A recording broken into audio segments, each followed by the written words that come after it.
Beleza, que aí eu vou começar a apresentar para vocês a disciplina em si, tá?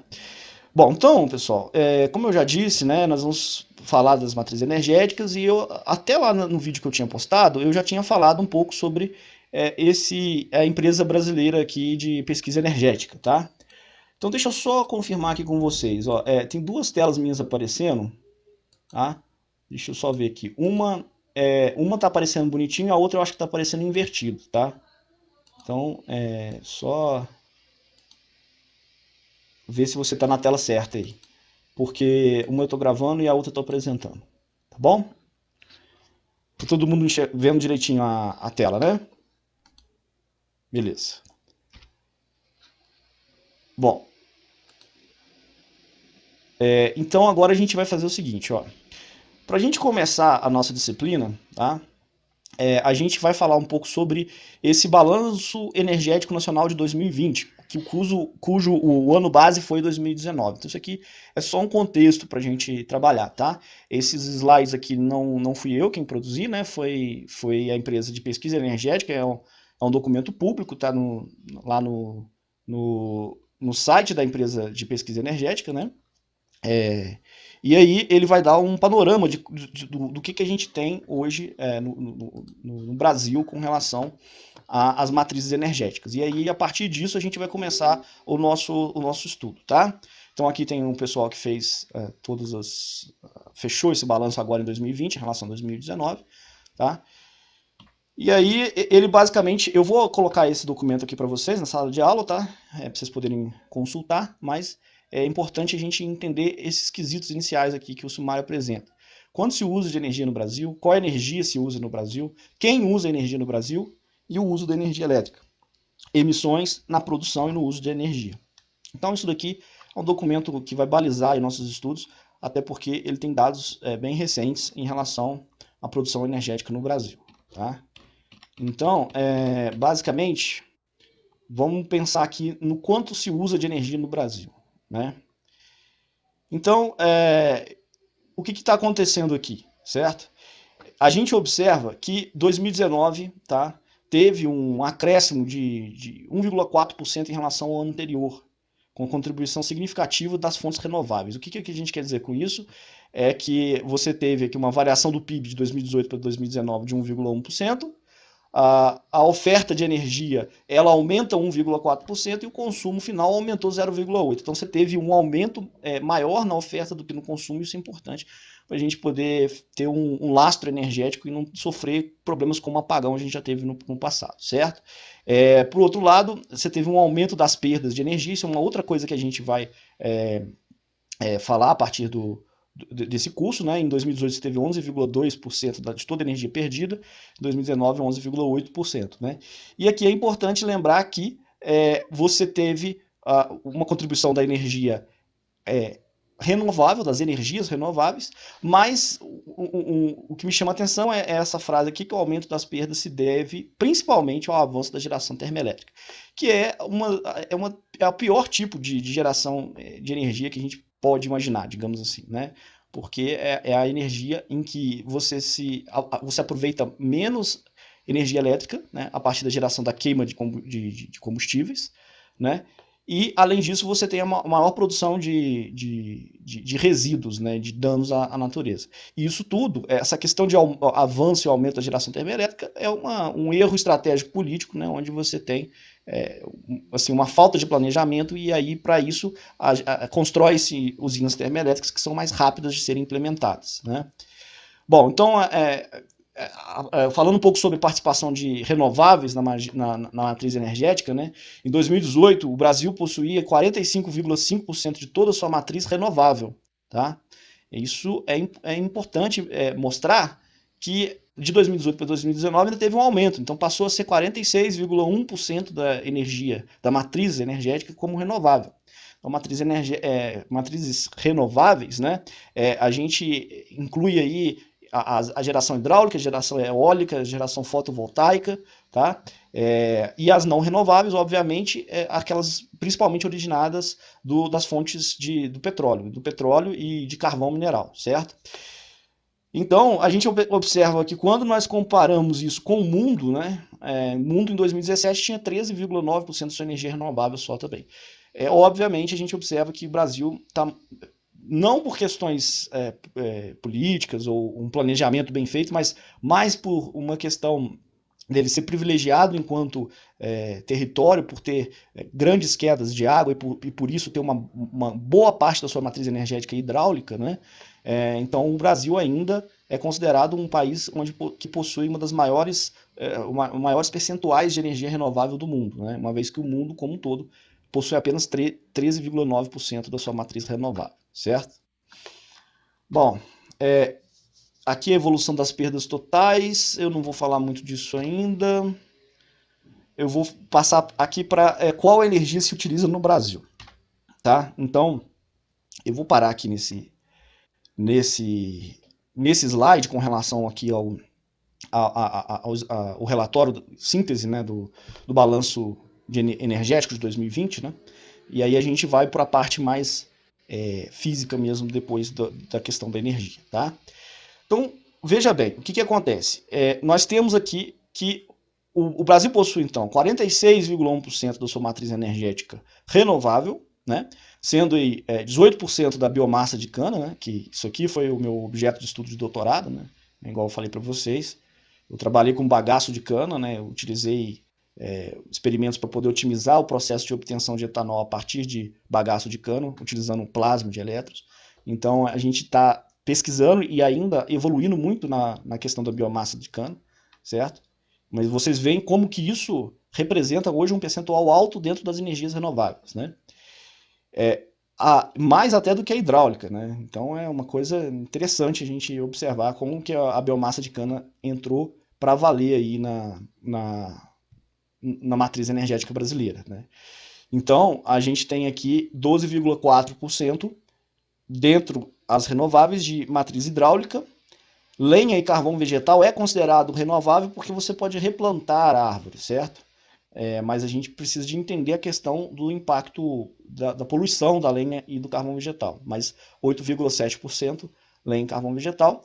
E outras fontes renováveis, que é onde a gente tem muito potencial para poder crescer, só 7%, porque aqui entra a eólica, a fotovoltaica, que é uma das que mais crescem no Brasil hoje, né? A energia das marés, né? Então a gente vai ver que as marés e as ondas do mar produzem energia também. Então a gente observa que aqui ainda tem muito potencial para a gente poder produzir mais energias renováveis.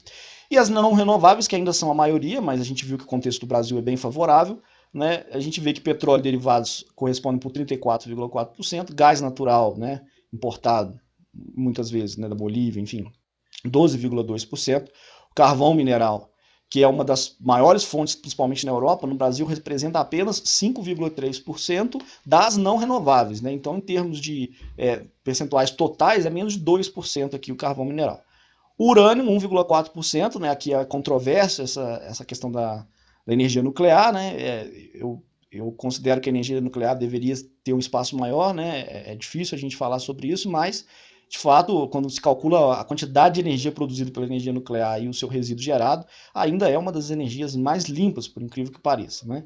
E outras energias não renováveis, queimas de outros materiais que não são reprodutíveis, né? Não são novamente produzidos. Certo? Então, dando um panorama bem assim geral da matriz energética brasileira, bem atualizado, né? Agora de 2020, é um relatório de 2020, isso aqui é um ano base 2019, vocês conseguem ter uma ideia de como que está desenhado aí a obtenção de energia no Brasil hoje, tá? Então agora, pessoal, a gente vai fazer o quê? Eu vou explicar um pouco para vocês como que a energia se transforma, porque o nosso objetivo, ao longo desse curso, é analisar cada um desses tipos de matrizes aqui, tá? E a partir desta análise, nós fazermos aí comparações, né, entre impacto ambiental, eficiência, custo, certo? Por exemplo, podemos simular, inclusive, um parecer que vocês poderiam dar sobre a implantação de um sistema de produção de energia numa cidade, numa região, do ponto de vista ambiental, certo? Então, por isso, você precisa de ter um entendimento bem assim claro de como essas matrizes se comportam na geração de energia para o Brasil. Tá bom? Beleza? Bom, alguma dúvida aí, pessoal? Às vezes a gente tem que dar uma chamada, porque esse negócio de aula online dá uma impressão que a gente está falando sozinho em alguns momentos. Então precisa de ter alguma interação. Vocês estão aí? Tá todo mundo? Tá tudo online, né? Beleza. E tem alguma dúvida até agora? Tá tranquilo? Perfeito. Beleza. Ah, sim. Pode falar.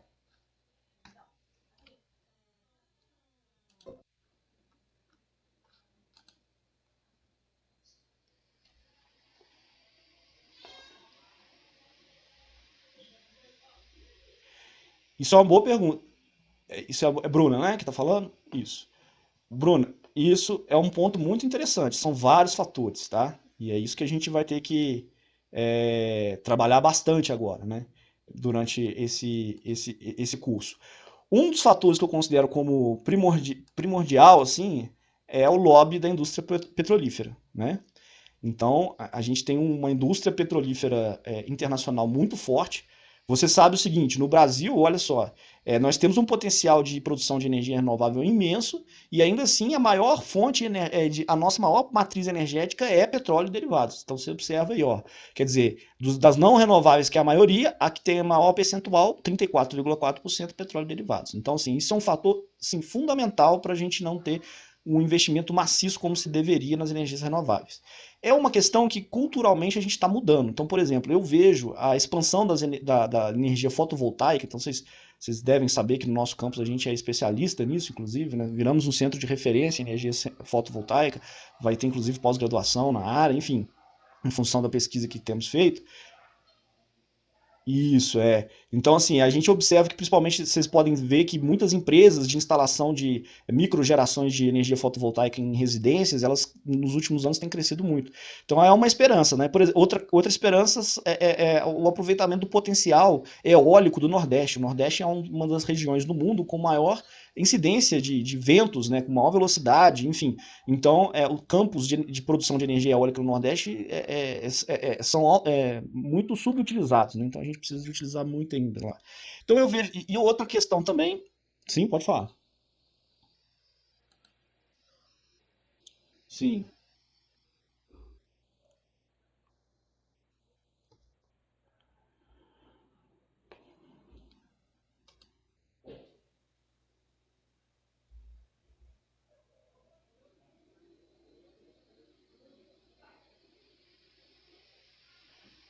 sim.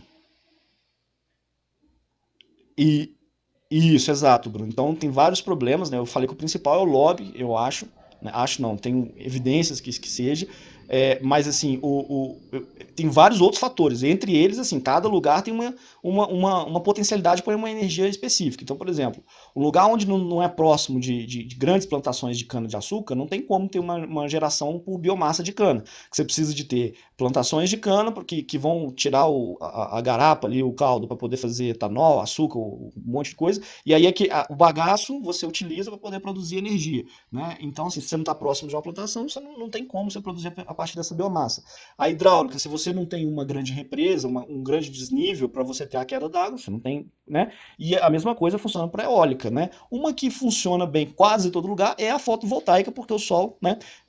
Ele tem sempre. Mas a questão é que existem locais que têm maior incidência e outros locais que têm menor incidência de radiação, né? Então, no Nordeste. Oi? Isso,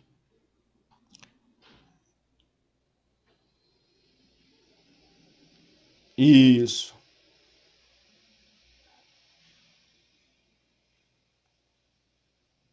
correto. Aí vocês, como gestores ambientais, né, tem mais lugar de fala do que eu ainda, porque vocês já estão vendo, futuros gestores ambientais, né, vocês estão vendo aí, né, a questão do manejo das florestas, né, da vegetação natural, né, como que em muitos casos você tem, por exemplo, derrubadas de matas virgens, né, matas o que está acontecendo na Amazônia hoje, no Pantanal, enfim, para colocar outros tipos de cultura, né? Aí você vai gado, vai um monte de coisa, mas também pode ser plantação de eucalipto, né? E outros tipos de lenha e carvão vegetal para poder gerar energia. Então, assim, quer dizer, isso tem um impacto ambiental muito grande. Então, assim, não é o fato da energia ser renovável que ela é uma energia limpa, tá? A própria energia hidráulica, ela gera um grande problema. A gente pode ver o caso de Belo Monte, né? Vocês já devem ter ouvido falar. Foi uma inundação absurda, você acabou com aldeias indígenas, mata, enfim, para poder gerar uma usina hidrelétrica, né, que é renovável, porque, né, o fluxo de água ele tem um ciclo fechado, é renovável, mas você teve um impacto ambiental muito grande. Então, assim, a gente considera que das renováveis hoje, boas fontes são a fonte eólica, a fonte solar, né, mas a gente vai ver que a solar tem um custo. E as não renováveis, você tem uma das melhores aí das não renováveis seria a nuclear, por incrível que pareça. A gente tem que ter cuidado no manejo com a energia nuclear, mas é uma das melhores pela quantidade de energia produzida em função do resíduo produzido, entendeu? Bom, deixa eu ver. A Alessandra perguntou se no país há aproveitamento de energia proveniente de tratamento de esgoto. Sim, né? Você tem. No tratamento de esgoto, você tem geração de gases, né? Que são utilizados, tá, Alessandra? Para a produção de energia, tá? Principalmente a partir desses gases que são gerados desse tratamento, tá? Alguém mais tem alguma pergunta, pessoal? Posso seguir aqui? Bom, aí tem algumas outras questões aqui em termos de percentual, tá? Né, aqui, ó, inclusive, né, o Alessandro? Alessandro tá aí? Tá. Entra nessa que a gente chama de lixívia aqui, tá? Enfim, que tem um percentual grande também entre as outras renováveis, tá? Ele pegou aqui as outras renováveis, 7%, e dividiu aqui, 23% eólica, 2,8% é a solar, que tem menor percentual, mas tem maior potencial de aumento, né? E 43,2% lixívia, o biodiesel a 23,6%, outras biomassas 5,5%, biogás 1,3%, enfim, gás industrial de carvão vegetal 0,4. Então essa aqui é a divisão aqui das outras renováveis, tá? Eu vou... Sim, pode falar.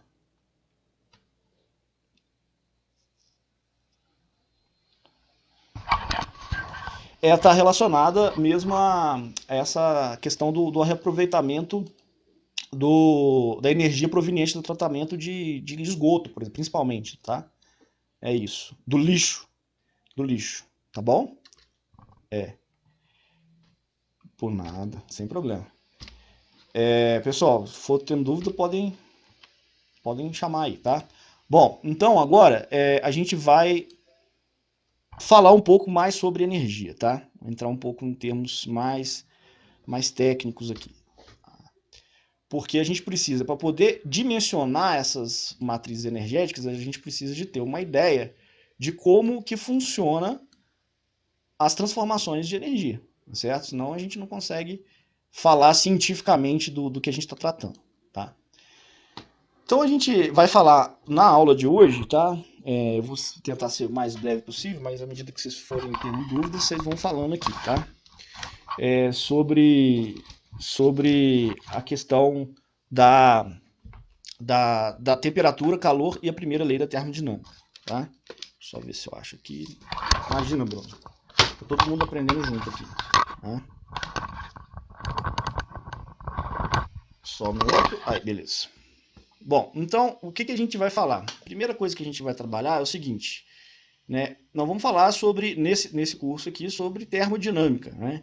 Então a termodinâmica vai ser basicamente o estudo da energia térmica. Então a gente vai ver, pessoal, que a energia térmica, né, vai ser para a gente a forma que a gente vai trabalhar para poder transformar a energia nessas diferentes matrizes energéticas em, em formas de energia que a gente possui interesse de utilizar no nosso dia a dia para o nosso conforto, tá bom? Então, a gente vai trabalhar com sistemas físicos. Então, basicamente, essa questão dos sistemas, né? Ela vai estar associada, tá?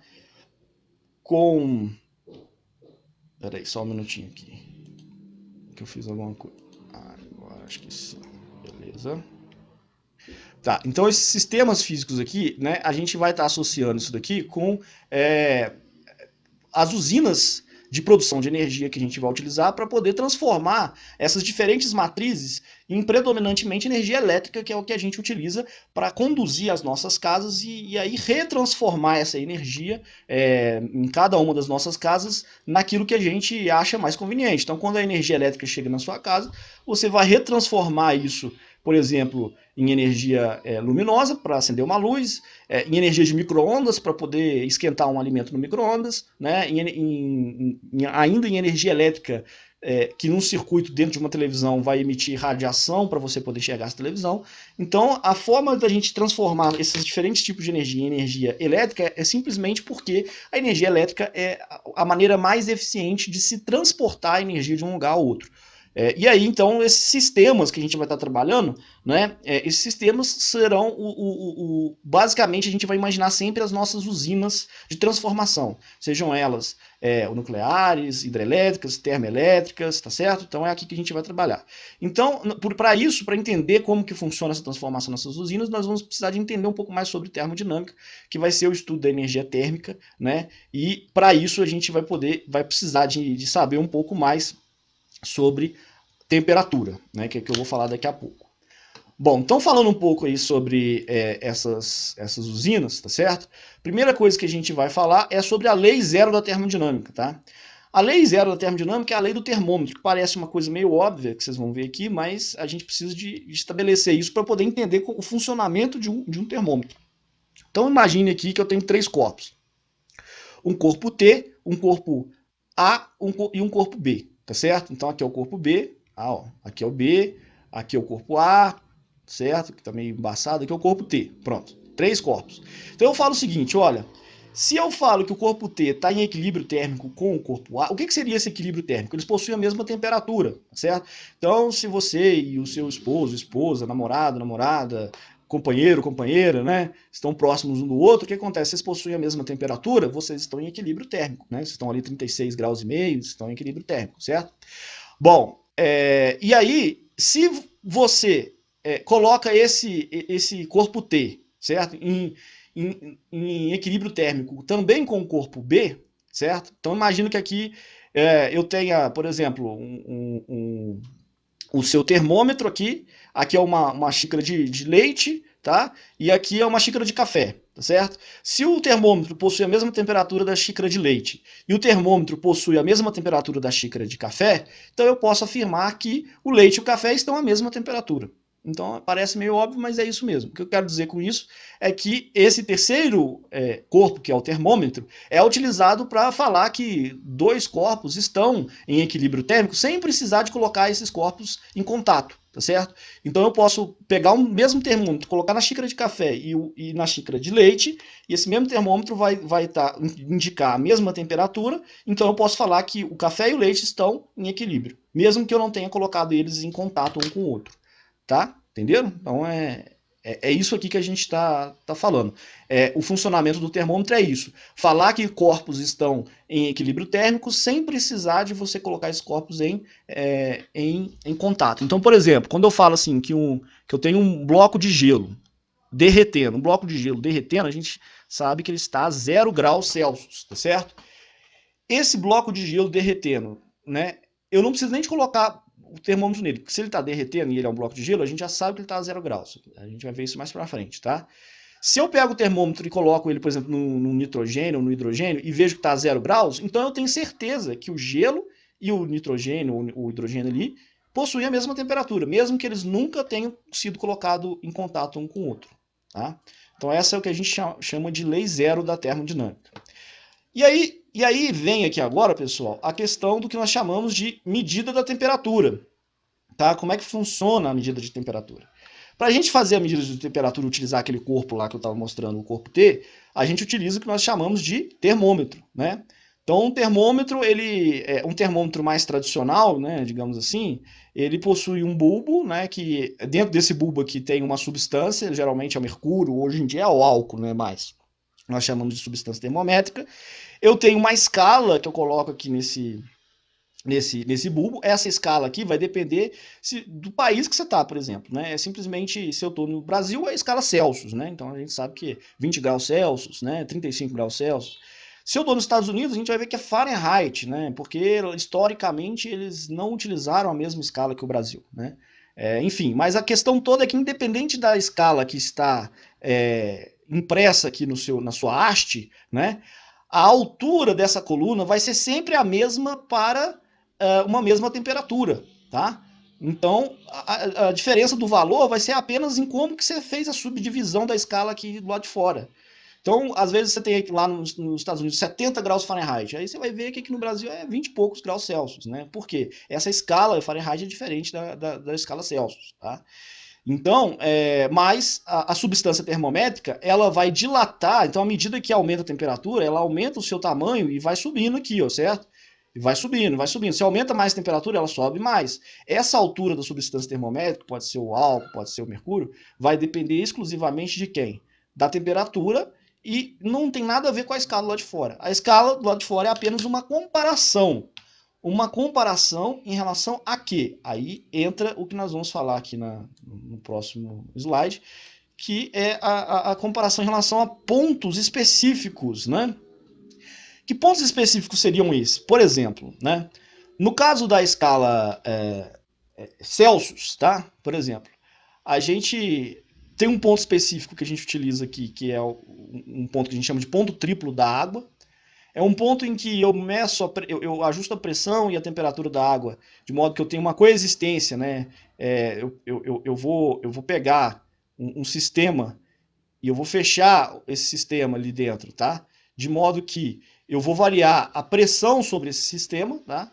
E eu vou variar a temperatura de uma maneira que dentro da minha água ali que está nesse sistema, certo? Eu tenho uma parte da água líquida, tá? E aí eu tenho também uma parte da sua água no estado sólido, gelo mesmo, tá? Então tem um cubinho de gelo aqui, ó, certo?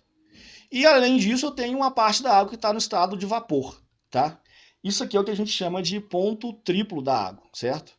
Vamos tirar esse P aqui para a gente não confundir, tá? Vamos chamar de T aqui, ponto triplo da água, tá? Essa temperatura do ponto triplo da água acontece a 0,01 graus Celsius, certo? E isso é um ponto específico em que a gente consegue encontrar a altura do seu termômetro, sempre a mesma, tá vendo? E a escala vai depender do que você vai estar trabalhando no país, ou então se é uma medida científica, enfim.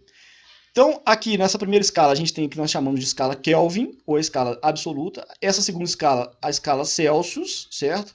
Essa terceira escala aqui é a escala, eu não vou escrever porque é muito grande, é a escala Fahrenheit. Escreve assim, tá bom? Que é usada nos Estados Unidos. A diferença, tá vendo? É o número de subdivisões e os pontos, os valores dos pontos específicos que trabalham. Então, para vocês terem uma ideia, né? Também na escala Celsius, a gente tem um ponto que a gente chama aqui, que é o 0 graus Celsius, certo? E um ponto que a gente chama de 100 graus Celsius, tá? O 0 graus Celsius é o ponto de fusão da água. Quando o gelo, né, na pressão atmosférica ambiente, o gelo ele começa a derreter. Isso aqui é o processo de fusão. Isso acontece, né, quando o gelo está a 0 graus Celsius. Da mesma forma, se eu tenho um recipiente lá, né, e aí eu coloco lá ele num fogo, né, então aqui tem um fogareirozinho aqui, certo?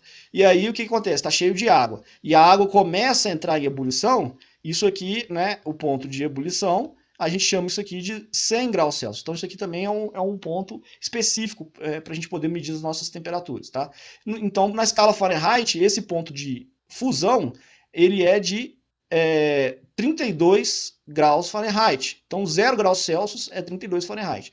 E o de ebulição é 212 graus Fahrenheit, tá? Já no caso aqui da escala Kelvin, aqui é 273 Kelvin e aqui é 373 Kelvin. Então a gente tem o quê? O mesmo número de subdivisões entre o ponto de fusão e ebulição da água para o Kelvin e para o Celsius. Então aqui é 273, 373, tem 100 subdivisões. Que é 0, que é 100, eu tenho 100 subdivisões também, tá certo? Então, no Brasil, a gente trabalha com a escala Celsius, né? Nos Estados Unidos, por questões históricas, eles trabalham com a escala Fahrenheit. E na ciência, para cálculos efetivos que a gente utiliza em laboratório, a gente trabalha com a escala Kelvin, tá certo? Então essa é a principal diferença entre essas três escalas aqui. Alguma dúvida, pessoal? Vamos lá, o momento é agora.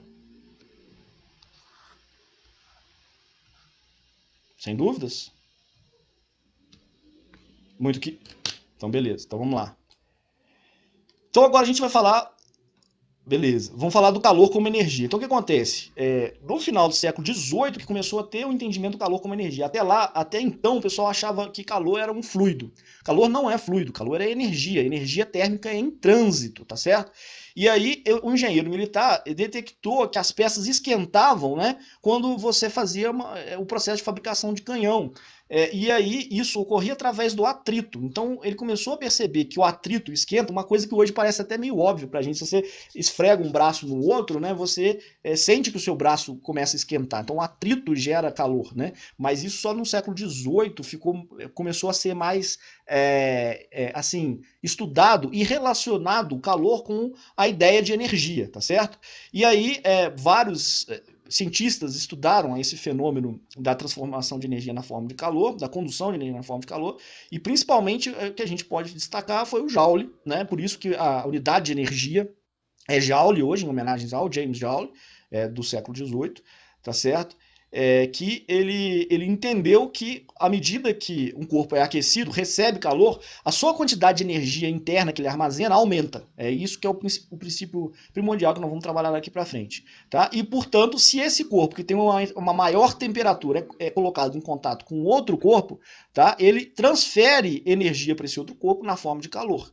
Tá? Então essa é a ideia que a gente vai ter a partir de agora. Calor é energia térmica em movimento, tá certo? Bom, e aí como é que funciona essa absorção de calor? Então, o princípio básico é o seguinte, veja bem, imagina que eu tenho agora dois sistemas. Então, assim, o sistema pode ser um cilindro com gás dentro, tá? Pode ser uma usina hidrelétrica, pode ser, enfim, um carro. Imagine vários sistemas físicos que a gente vai trabalhar, mas vamos imaginar que uma caixa, a princípio, tá? Onde eu tenho aqui, por exemplo, aqui uma temperatura T1, certo? Sei lá, 20 graus Celsius, e a outra caixa com temperatura T2, 10 graus Celsius. Ou seja, a temperatura T1 é maior do que a temperatura T2, tá? Então, se eu coloco esse corpo aqui em contato com o outro, eu tenho um fluxo de energia do corpo de maior temperatura para o corpo de menor temperatura. Esse fluxo de energia a gente chama de calor. É uma quantidade de calor que está saindo do corpo de maior temperatura e indo para menor temperatura, de modo que a quantidade de energia inicial que esse corpo possuía, que nós vamos chamar de energia interna, diminui. Imagina como se esse calor aqui fosse gasolina. Se eu estou passando gasolina para o corpo de menor temperatura, eu estou perdendo a gasolina aqui. Então a energia ela se conserva na natureza, tá certo? Então eu estou diminuindo a energia interna aqui e aumentando a energia interna aqui, em relação à energia interna inicial que cada um tinha, tá certo? Então a gente fala o seguinte: o calor vai ser positivo se eu recebo esse calor. Então para esse camarada aqui, ó, certo? O calor, para esse camarada aqui, o calor está positivo, tá?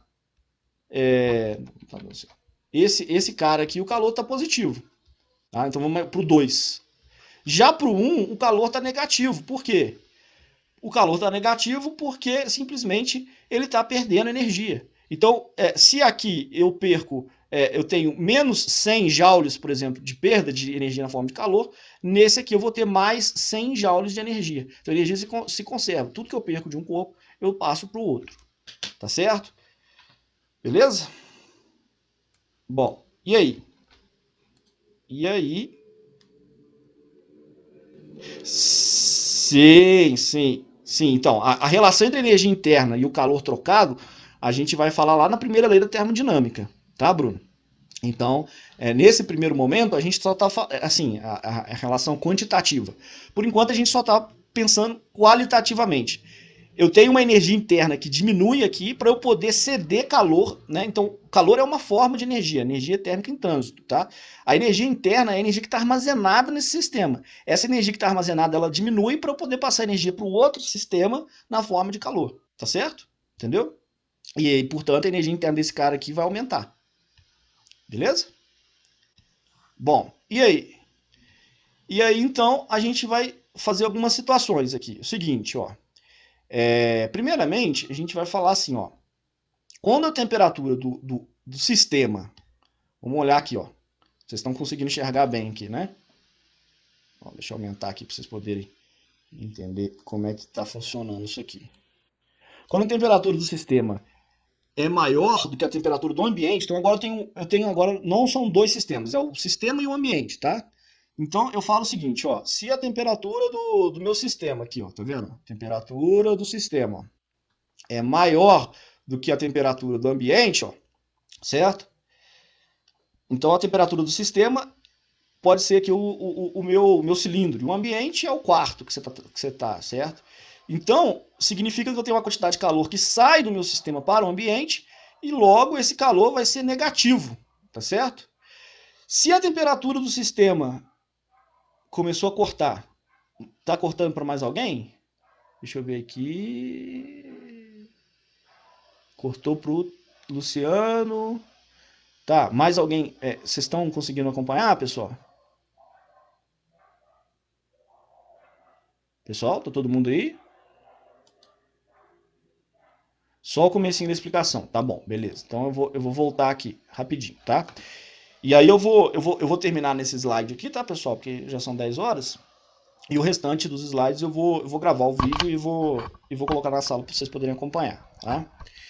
Bom, então, basicamente aqui é o seguinte, ó, você tem o seu sistema. Se a temperatura do sistema ela é maior do que a temperatura do ambiente que você tá, estão me ouvindo agora? Tá? Agora sim. Beleza. Então, se a temperatura do sistema é maior do que a temperatura do ambiente, o sistema perde calor para o ambiente, então o calor é negativo. Se a temperatura do sistema, tá?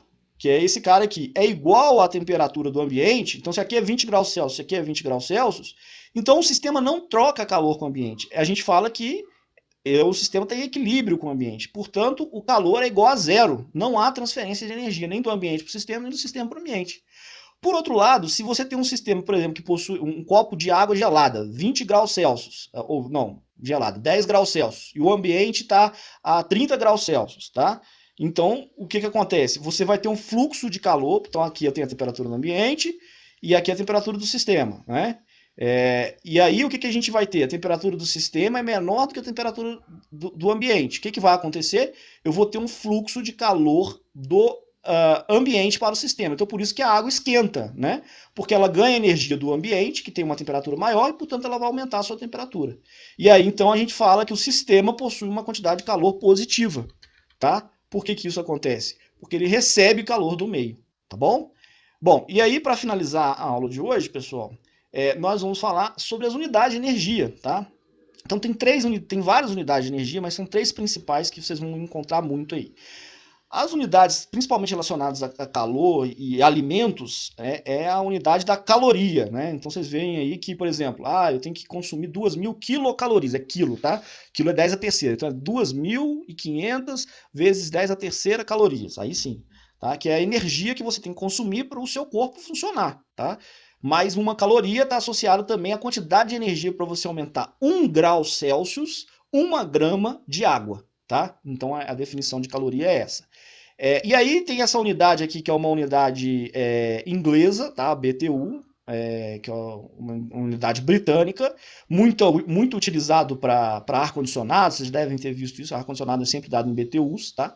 Que é 3,98 vezes 10 a menos 3. O que é 10 a menos 3? Uma caloria, então, é 0,0039668 BTU. Certo? O que eu quero dizer com isso? 10 a menos 3 é pegar a vírgula e andar 1, 2, 3 para lá. A vírgula estava aqui, então andei 1, 2, 3 para frente, certo? Então uma caloria é 0,0039668 BTU. E uma caloria equivale também a 4,1868 Joule, certo? Que é a unidade mais utilizada por nós aqui, porque é a unidade do Sistema Internacional de Unidades, tá? Então é a unidade mais científica, digamos assim, tá bom? Beleza? Então, essa tabelinha de conversão é importante quando você for trabalhar com cálculos, né? Entender que uma caloria equivale a 0,003968 BTU, que equivale a 4,1868 joules, tá? Para a gente fazer regrinhas de 3.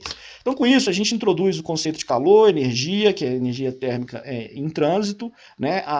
As unidades de energia, e a gente vai trabalhar um pouco mais sobre energia essa semana, né? Vocês acompanham a sala de aula do Google, tá? Para a gente poder, os vídeos, os materiais, eu vou postar lá também as atividades, certo? E qualquer dúvida, vocês podem postar no mural ou mandar uma mensagem direto para mim lá na sala de aula, tá bom? Bom, pessoal, então com isso eu encerro a aula de hoje. Alguém mais tem alguma dúvida? Né? Lembrando que o nosso próximo encontro é daqui 2 semanas, tá? E se tiver alguma dúvida antes disso, posta no mural, tá? E vão acompanhando o material. Vocês têm mais alguma dúvida? Tudo tranquilo? Tudo tranquilo? Bom, então, muito obrigado. Vou postar eu gravei essa aula, vou postar essa aula, vou terminar esses slides, eu vou gravar lá e vai estar tudo lá na sala de aula. Grande abraço para vocês, boa noite, bom descanso. Sim.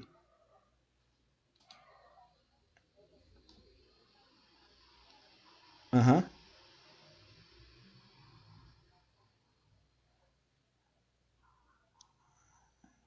Não, eu posso dar aula mais cedo. Isso aí foi só. É porque a gente fez um horário lá para não coincidir os atendimentos, né? Então vocês devem ter visto lá que vocês têm um horário de aula lá, mais ou menos, que é só para a gente não coincidir com outro professor. Vocês podem se organizar aí e propor um horário mais cedo na segunda-feira, tá bom? Aí vocês mandam uma mensagem para mim lá que eu vou avaliar, tá? Pode colocar no mural lá, tá certo? Tá bom?